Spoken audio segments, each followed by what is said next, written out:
नमस्ते दोस्तों, आपका स्वागत है डेली करंट अफेयर्स 28 जून 2021 इन हिंदी। आज का हमारा पहला प्रश्न है, हाल ही में भारतीय वायुसेना, भारतीय नौसेना हिंद महासागर में किस देश के साथ पासेज अभ्यास युद्ध अभ्यास संचालन कर रही थी? इसका सही उत्तर है भारतीय वायुसेना और भारतीय नौसेना यूएसए के साथ पासेज एक्सरसाइज कर रही थी। ये इंडियन ओशन रीजन में कर रही थी। यूनाइटेड स्टेट्स के बारे में कुछ जानते हैं। यूनाइटेड स्टेट्स की कैपिटल वॉशिंगटन डीसी है। इसकी करेंसी है यूएसडी, यूनाइटेड स्टेट्स डॉलर, और इसके प्रेसिडेंट का नाम है जो बिडेन। इनका full form Joseph Robinette Biden junior. ये यूएसए का मैप है। यूएसए की लैंड बाउंड्री कनाडा से नॉर्थ में टच होती है और साउथ में मैक्सिको से टच होती है, और सी बाउंड्री एक तरफ अटलांटिक सी से टच होती है और एक तरफ पैसिफिक सी से टच होती है। यूएसए का एक पार्ट अलास्का ऊपर नॉर्थ साइड में आर्टिक रीजन में। हमारा अगला प्रश्न है, कौन सा राज्य भारत में पहला रेबीज मुक्त राज्य बना है? इसका सही उत्तर है गोवा। गोवा में अब रेबीज नहीं रही, रेबीज मुक्त राज्य बन गया है। गोवा के बारे में कुछ जानते हैं। गोवा की कैपिटल का नाम पणजी है। इसके गवर्नर का नाम भगत सिंह कोश्यारी। भगत सिंह कोश्यारी महाराष्ट्र के भी गवर्नर हैं। इसके चीफ मिनिस्टर का नाम प्रमोद सावंत है। गोवा इंडिया के मैप में यहाँ एग्जिस्ट करता है, और गोवा की लैंड बाउंड्री महाराष्ट्र स्टेट से और कर्नाटका स्टेट से टच होती है, और सी बाउंड्री अरेबियन सी में खुलता है।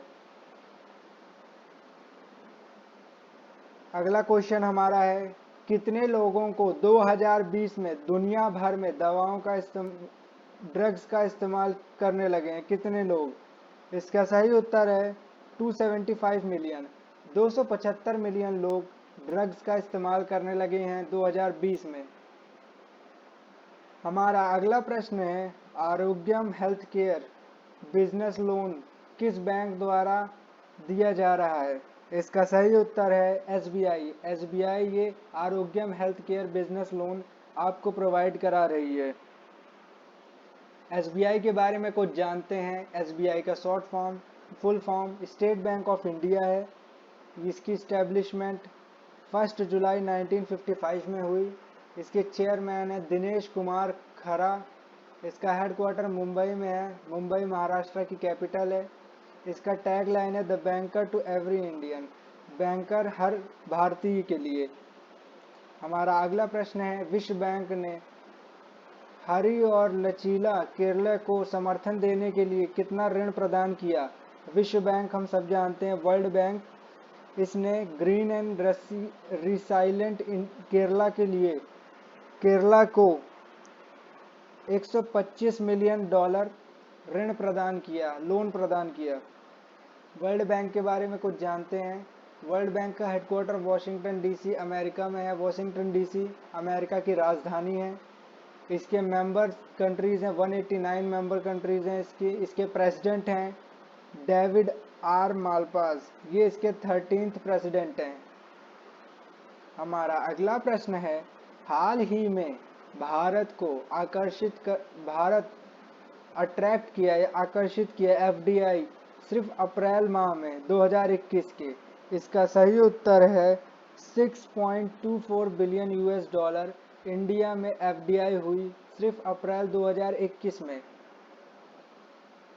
हमारा अगला प्रश्न है, डीआरडीओ ने परमाणु सक्षम क्रूज मिसाइल का सफलतापूर्वक परीक्षण किया। इसका नाम क्या है? इसका नाम है निर्भय मिसाइल। डीआरडीओ ने न्यूक्लियर कैपेबल एक नई क्रूज मिसाइल का परीक्षण किया है जिसका नाम निर्भय है। डीआरडीओ के बारे में कुछ जानते हैं। डीआरडीओ का फुल फॉर्म है defence research and development organisation. DRDO ये कई कॉम्पिटिटिव एग्जाम्स में पूछा जाता है कि डीआरडीओ का फुल फॉर्म बताइए। तो डीआरडीओ का फुल फॉर्म है defence research and development organisation. इसके चेयरमैन हैं doctor G Satish Reddy. DRDO हमारे देश की आन बान और शान है, इसने हमारे देश के लिए बहुत कुछ डेवलप किया है और नया नया बनाया है। इसका हेडक्वार्टर न्यू दिल्ली में है। न्यू दिल्ली इंडिया की राजधानी है।